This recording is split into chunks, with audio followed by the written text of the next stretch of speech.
ଗଣେଶ ନଗରର ଚତୁର୍ଥ ଲାଇନ୍ ଠାରେ ରୋଡ୍ ଓ ନାଳ ନିର୍ମାଣର ଶୁଭ କାର୍ଯ୍ୟକ୍ରମର ଉଦ୍ଘାଟନ।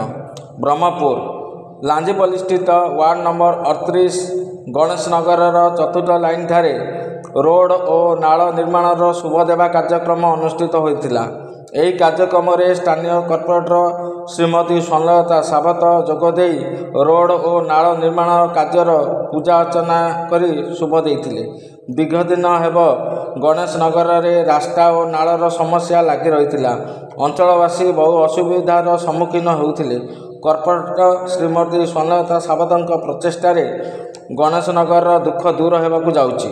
ଏହି କାର୍ଯ୍ୟକ୍ରମରେ କର୍ପୋରେଟର ଶ୍ରୀମତୀ ସ୍ୱର୍ଣ୍ଣଲତା ସାବତ, ସମାଜସେବୀ ଶ୍ରୀଯୁକ୍ତ ଦୁର୍ଗା ମାଧବ ସାବତ, ଶ୍ରୀଯୁକ୍ତ ସୂର୍ଯ୍ୟ ନାରାୟଣ ଚୌଧୁରୀ ଏବଂ ସମସ୍ତ ସଦସ୍ୟ ଓ ଅଞ୍ଚଳବାସୀ ସହଯୋଗ କରିଥିଲେ। ବ୍ୟୁରୋ ରିପୋର୍ଟ, ପର୍ଯ୍ୟଟନ ନ୍ୟୁଜ୍ ଲାଇଭ୍।